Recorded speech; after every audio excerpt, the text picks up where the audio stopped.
ओम शांति। 4 सितंबर 2024। बाबा के महावाक्य। मीठे बच्चे, तुम बेहद के बाप पास आए हो, विकारी से निर्विकारी बनने। इसलिए तुम्हारे में कोई भी भूत नहीं होना चाहिए। प्रश्न: बाप अभी तुम्हें ऐसी कौन सी पढ़ाई पढ़ाते हैं जो सारे कल्प में नहीं पढ़ाई जाती? उत्तर: नई राजधानी स्थापन करने की पढ़ाई। मनुष्य को राजाई पद देने की पढ़ाई इस समय सुप्रीम बाप ही पढ़ाते हैं। यह नई पढ़ाई सारे कल्प में नहीं पढ़ाई जाती। इसी पढ़ाई से सतयुगी राजधानी स्थापन हो रही है। ओम शांति। यह तो बच्चे जानते हैं हम आत्मा हैं, ना कि शरीर। इनको कहा जाता है देही अभिमानी। मनुष्य सब हैं देहे अभिमानी। यह है ही पाप आत्माओं की दुनिया अथवा विकारी दुनिया। रावण राज्य है। सतयुग पास्ट हो गया है, वहाँ सब निर्विकारी रहते थे। बच्चे जानते हैं हम ही पवित्र देवी देवता थे जो 84 जन्मों के बाद फिर पतित बने हैं। भारत ही अविनाशी खंड गाया हुआ है। जब भारत में लक्ष्मी नारायण का राज्य था, तब इसे नई दुनिया, नया भारत कहा जाता था। अभी है पुरानी दुनिया, पुराना भारत। वह तो संपूर्ण निर्विकारी थे, कोई विकार नहीं थे। वह देवताएं ही 84 जन्म ले अभी पतित बने हैं। काम का भूत, क्रोध का भूत, लोभ का भूत, यह सब कड़े भूत हैं। इनमें मुख्य है देह अभिमान का भूत। रावण का राज्य है ना। यह रावण है भारत का आधा कल्प का दुश्मन। जब मनुष्य में 5 विकार प्रवेश करते हैं, इन देवताओं में यह भूत नहीं थे। फिर पुनर्जन्म लेते लेते इनकी आत्मा भी विकारों में आ गई। तुम जानते हो, हम जब देवी देवता थे तो कोई भी विकार का भूत नहीं था। सतयुग त्रेता को कहा ही जाता है राम राज्य, द्वापर कलयुग को कहा जाता है रावण राज्य। यहाँ हर एक नर नारी में 5 विकार हैं। द्वापर से कलयुग तक 5 विकार चलते हैं। अब तुम पुरुषोत्तम संगम युग पर बैठे हो, बेहद के बाप के पास आए हो, विकारी से निर्विकारी बनने के लिए। निर्विकारी बन अगर कोई विकार में गिरते हैं तो बाबा लिखते हैं तुमने काला मुंह किया, अब गोरा मुंह होना मुश्किल है। 5 मंजिल से गिरने जैसा है।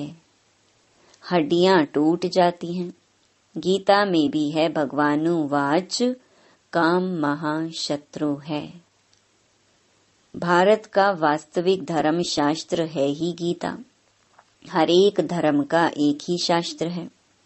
भारतवासियों के तो ढेर शास्त्र हैं। उसको कहा जाता है भक्ति।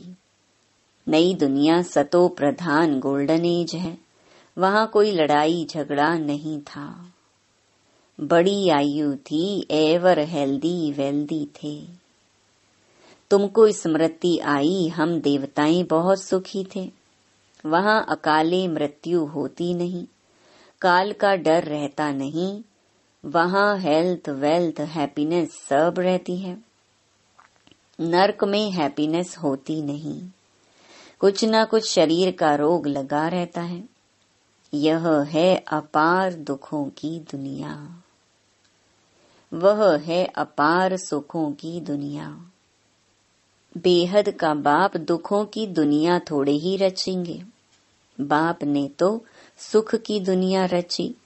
फिर रावण राज्य आया तो उनसे दुख अशांति मिली। सतयुग है सुख धाम, कलयुग है दुख धाम। विकार में जाना गोया, एक दो पर काम कटारी चलाना। मनुष्य कहते हैं यह तो भगवान की रचना है ना, परंतु नहीं, भगवान की रचना नहीं, यह रावण की रचना है। भगवान ने तो स्वर्ग रचा, वहाँ काम कटारी होती नहीं। ऐसे नहीं दुख सुख भगवान देता है। अरे भगवान बेहद का बाप बच्चों को दुख कैसे देगा? वह तो कहते हैं मैं सुख का वर्षा देता हूँ। फिर आधा कल्प के बाद रावण श्रापित करते हैं। सतयुग में तो अथाह सुख थे, माला माल थे। एक ही सोमनाथ के मंदिर में कितने हीरे जवाहरात थे। भारत कितना सॉल्वेंट था, अभी तो इनसॉल्वेंट है। सतयुग में 100% सॉल्वेंट, कलयुग में 100% इनसॉल्वेंट। यह खेल बना हुआ है। अभी है आयरन एज, खाद पड़ते पड़ते बिल्कुल तमो प्रधान बन गए हैं। कितना दुख है। यह एरोप्लेन आदि भी 100 वर्ष में बने हैं। इनको कहा जाता है माया का पॉम्प। तो मनुष्य समझते साइंस ने तो स्वर्ग बना दिया है, परंतु यह है रावण का स्वर्ग। कलयुग में माया का पॉम्प देख तुम्हारे पास मुश्किल आते हैं।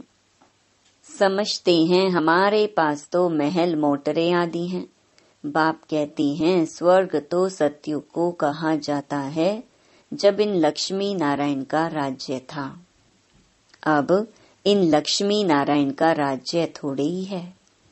अब कलयुग के बाद फिर इनका राज्य आएगा। पहले भारत बहुत छोटा था। नई दुनिया में होते ही हैं 9 लाख देवताएं, बस पीछे वृद्धि को पाते रहते हैं। सारी सृष्टि वृद्धि को पाती है ना। पहले पहले सिर्फ देवी देवता थे, तो बेहद का बाप वर्ल्ड की हिस्ट्री ज्योग्राफी बैठ समझाते हैं। बाप बिगर और कोई बतला ना सके। उनको कहा जाता है नॉलेजफुल गॉड फादर, सब आत्माओं का फादर। आत्माएं सब भाई भाई हैं, फिर भाई और बहन बनती हैं। तुम सब हो एक प्रजापिता ब्रह्मा के एडॉप्टेड चिल्ड्रन। सभी आत्माएं उनकी संतान तो हैं ही। उनको कहा जाता है परम पिता, उनका नाम है शिव। बस बाप समझाते हैं मेरा नाम एक ही शिव है। फिर भक्ति मार्ग में मनुष्यों ने बहुत मंदिर बनाए हैं, तो बहुत नाम रख दिए हैं। भक्ति की सामग्री कितनी ढेर है, उसको पढ़ाई नहीं कहेंगे। उसमें एम ऑब्जेक्ट कुछ भी नहीं है ही नीचे उतरने की। नीचे उतरते उतरते तमो प्रधान बन जाते हैं, फिर सतो प्रधान बनना है सबको। तुम सतो प्रधान बनकर स्वर्ग में आएंगे, बाकी सब सतो प्रधान बन शांति धाम में रहेंगे। यह अच्छी रीति याद करो। बाबा कहते हैं तुमने हमको बुलाया है बाबा, हम पतितों को आकर पावन बनाओ। तो अब मैं सारी दुनिया को पावन बनाने आया हूँ। मनुष्य समझते हैं गंगा स्नान करने से पावन बन जाएंगे। गंगा को पतित पावनी समझते हैं। कुएं से पानी निकला, उसको भी गंगा का पानी समझ स्नान करते हैं। गुप्त गंगा समझते हैं। तीर्थ यात्रा पर व कोई पहाड़ी पर जाएंगे, उसको भी गुप्त गंगा कहेंगे। इसको कहा जाता है झूठ। गॉड इज ट्रुथ कहा जाता है। बाकी रावण राज्य में सब हैं झूठ बोलने वाले। गॉड फादर ही सचखंड स्थापन करते हैं, वहाँ झूठ की बात नहीं होती। देवताओं को भोग भी शुद्ध लगाते हैं। अभी तो है आसुरी राज्य, सत्युग त्रेता में है ईश्वरीय राज्य जो अब स्थापन हो रहा है। ईश्वर ही आकर सबको पावन बनाते हैं।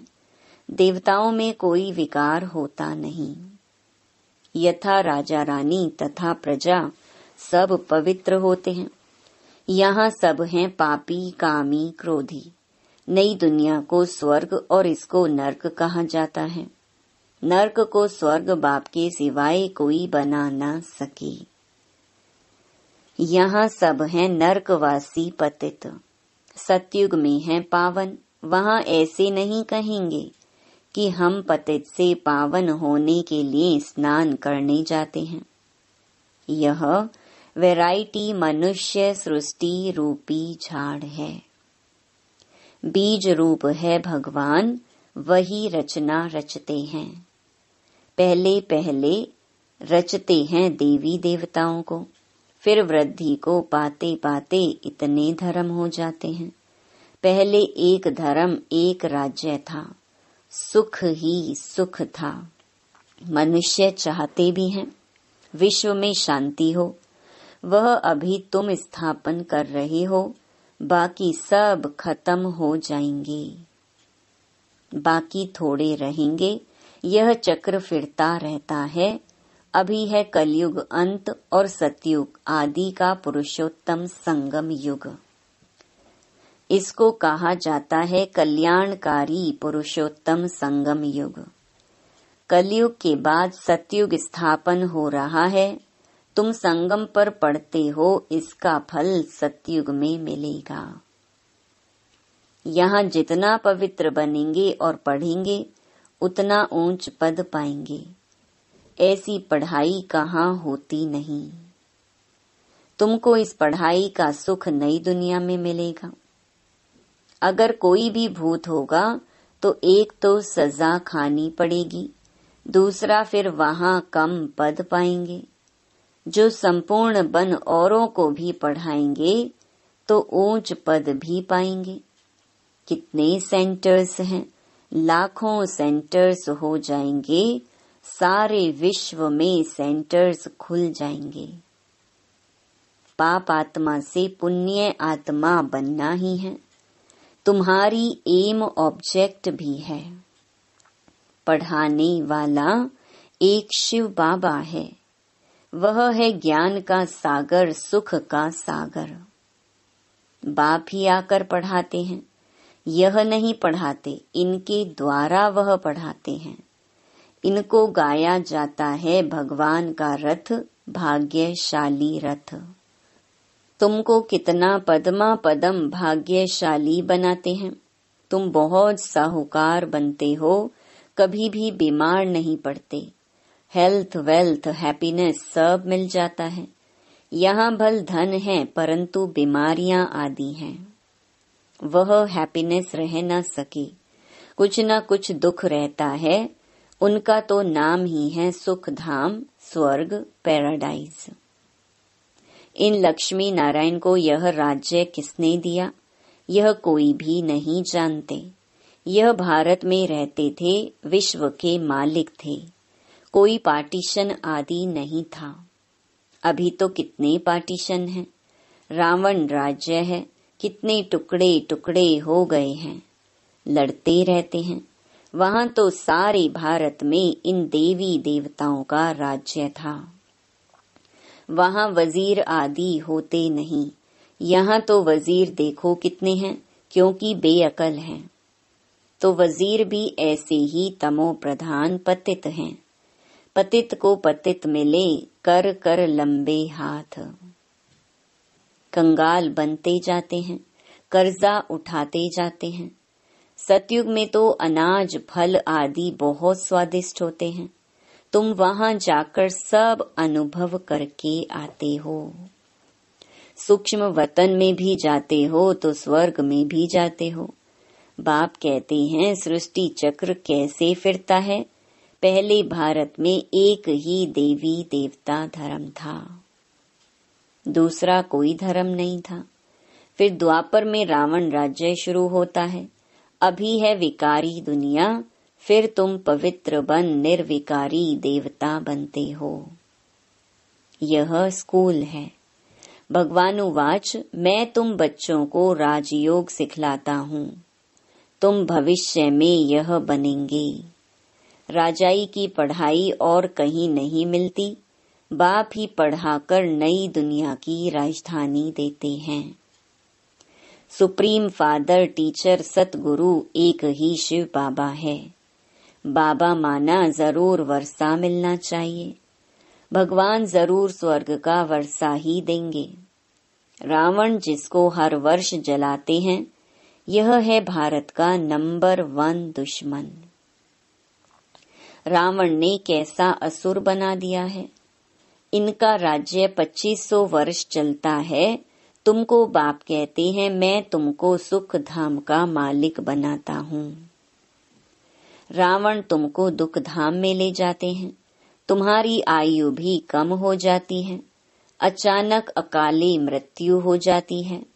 अनेक बीमारियां होती रहती हैं। वहां ऐसी कोई बात नहीं होती। नाम ही है स्वर्ग। अभी अपने को हिंदू कहलाते हैं क्योंकि पतित हैं, तो देवता कहलाने लायक नहीं हैं। बाप इस रथ द्वारा बैठ समझाते हैं, इनके बाजू में आकर बैठते हैं तुमको पढ़ाने। तो यह भी पढ़ते हैं। हम सब स्टूडेंट हैं, एक बाप ही टीचर है। अभी बाप पढ़ाते हैं, फिर आकर 5000 वर्ष के बाद पढ़ाएंगे। यह ज्ञान, यह पढ़ाई फिर गुम हो जाएगी। पढ़कर तुम देवता बने, 2500 वर्ष सुख का वर्षा लिया, फिर है दुख रावण का श्राप। अभी भारत बहुत दुखी है। यह है दुख धाम। पुकारते भी है ना, पतित पावन आओ, आकर पावन बनाओ। अभी तुम्हारे में कोई भी विकार नहीं होना चाहिए, परंतु आधा कल्प की बीमारी कोई जल्दी थोड़ी निकलती है।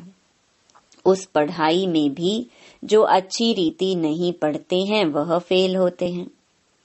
जो पास विद ऑनर होते हैं वह तो स्कॉलरशिप लेते हैं। तुम्हारे में भी जो अच्छी रीति पवित्र बन फिर दूसरों को बनाते हैं, तो यह प्राइज लेते हैं। माला होती ही है 8 की, वह है पास विद ऑनर। फिर 108 की माला भी होती है, वह माला भी सिमरी जाती है। मनुष्य इसका रहस्य थोड़े ही समझते हैं। माला में ऊपर है फूल, फिर होता है डबल दाना मेरू। स्त्री और पुरुष दोनों पवित्र बनते हैं। यह पवित्र थे ना, स्वर्गवासी कहलाते थे। यही आत्मा फिर पुनर्जन्म लेते लेते अब पतित बन गई है। फिर यहाँ से पवित्र बन पावन दुनिया में जाएंगे। वर्ल्ड की हिस्ट्री ज्योग्राफी रिपीट होती है ना। विकारी राजाएं निर्विकारी राजाओं के मंदिर आदि बनाकर उन्हों को पूजते हैं। वही फिर पूज्य से पुजारी बन जाते हैं। विकारी बनने से फिर वह लाइट का ताज भी नहीं रहता है। यह खेल बना हुआ है। यह है बेहद का वंडरफुल ड्रामा। पहले एक ही धर्म होता है जिसको राम राज्य कहा जाता है। फिर और धर्म वाले आते हैं। यह सृष्टि का चक्र कैसे फिरता रहता है, सो एक बाप ही समझा सकते हैं। भगवान तो एक ही है। अच्छा, मीठे मीठे सिकिलधे बच्चों प्रति मात पिता बाप दादा का याद प्यार और गुड मॉर्निंग। रूहानी बाप की रूहानी बच्चों को नमस्ते। धारणा के लिए मुख्य सार। पहला, स्वयं भगवान टीचर बनकर पढ़ाते हैं, इसलिए अच्छी रीति पढ़ना है। स्कॉलरशिप लेने के लिए पवित्र बनकर दूसरों को पवित्र बनाने की सेवा करनी है। दूसरा, अंदर में काम क्रोध आदि के जो भी भूत प्रवेश हैं, उन्हें निकालना है। एम ऑब्जेक्ट को सामने रखकर पुरुषार्थ करना है। वरदान, माया की छाया से निकल याद की छत्र छाया में रहने वाले बेफिक्र बादशाह भव। जो सदा बाप के याद की छत्र छाया के नीचे रहते हैं, वो स्वयं को सदा सेफ अनुभव करते हैं। माया की छाया से बचने का साधन है बाप की छत्र छाया। छत्र छाया में रहने वाले सदा बेफिक्र बादशाह होंगे। अगर कोई फिक्र है तो खुशी गुम हो जाती है। खुशी गुम हुई, कमजोर हुए तो माया की छाया का प्रभाव पड़ जाता है, क्योंकि कमजोरी ही माया का आवाहन करती है। माया की छाया स्वप्न में भी पड़ गई तो बहुत परेशान कर देगी, इसलिए सदा छत्र छाया के नीचे रहो। स्लोगन, समझ के स्क्रू ड्राइवर से अलबेलेपन के लूज स्क्रू को टाइट कर सदा अलर्ट रहो। ओम शांति।